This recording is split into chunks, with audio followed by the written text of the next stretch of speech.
knew Dad for 62 of his 95 years. And I'd like to share a few of my personal impressions of him with you. But first, let's start at the end. Dad endured a long, slow decline of 12 years. He lost his short-term memory, his memory of other people, his memory about himself and where he was in the world. But above all, he remembered his nuclear family, the family he grew up in as a child. His mother and father, his sister and brothers. This deep primal memory kept him connected to the world.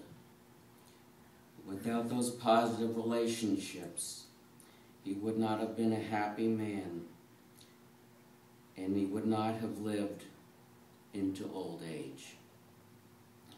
He remained responsive to smiles and voices around him, and he remained able to smile. Dad kept a sense of humor, whether it was phrased as a joke, as a confusing question or response, or even as a misunderstanding. This humor enabled him to remain in touch with us and to make sense of a crazy world.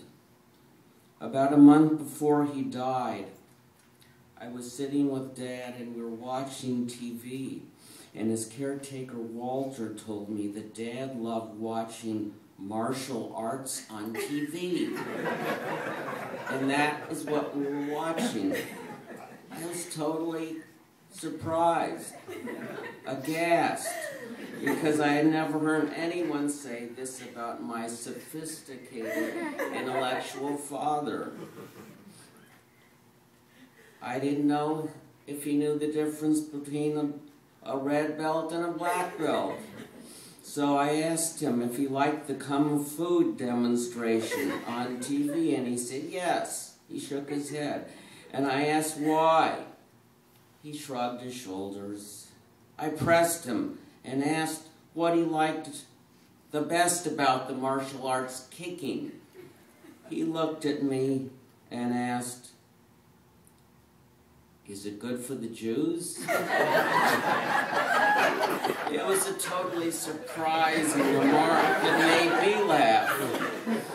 But then I realized that it was a deep-seated question that lurked in his heart. Was this activity good or bad for us as Jews? I'm not kidding. It showed that he still identified as a member of the tribe, and he had concerns for us as a people. I smiled and said, "Yes, Dad, it is very good for the Jews." I think that made him happy. Even when he couldn't understand many things during his last few years, he knew he was in the Wilshire Boulevard Temple when he attended Aaron's bar mitzvah. He asked me if Rabbi Edgar Magnin was still alive, and Dad definitely wanted to reconnect with his roots. He showed me that I was on the right spiritual path with him. Dad encouraged me to make two significant positive decisions in my life. He told me to go to law school because I would be able to earn a decent living and to work with intelligent people, whether as allies or adversaries. Although I'm sure he couldn't imagine that someday I would work as a tax lawyer for the government, I think he felt, if he understood what happened, that I was doing the right thing.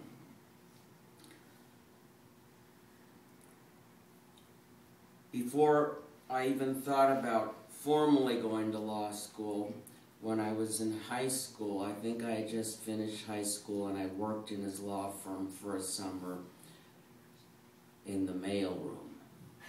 there was no female room. This was the paper, the letters, all the important documents.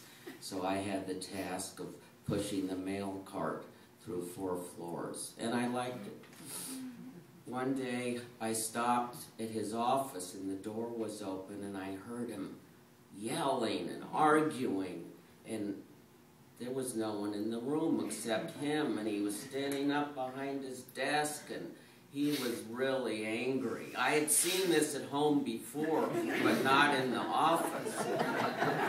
It went on, it must have been 10 minutes, and I was speechless. It's a good thing I didn't say anything to interrupt him.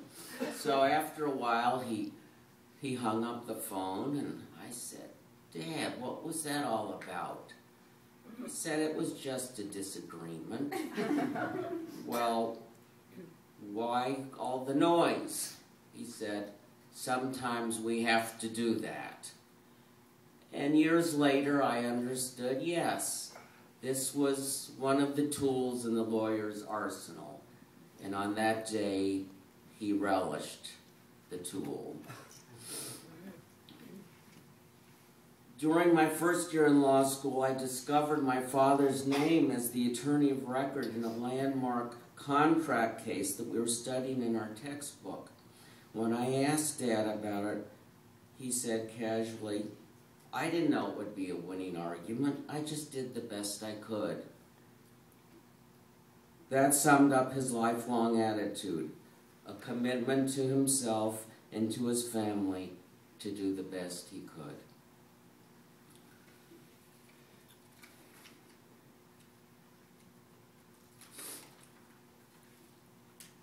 When I told Dad 28 years ago, on the day of Erev Rosh Hashanah, as we dined at Hillcrest for lunch, that I had decided to propose marriage to Susan, he said, "I think that's a good idea.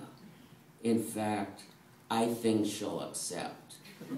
It was the right decision. It made him happy. It made me happy. I think it made Susan happy. And it made Mom happy. Dad had a clear sense of what was right and what was wrong, what was true and false, what was honest and dishonest, what was legal and illegal.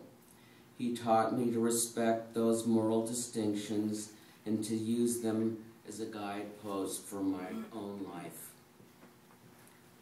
Although he was a tough man to please, when he became ill 12 years ago, he became less driven and more accepting of others, including me.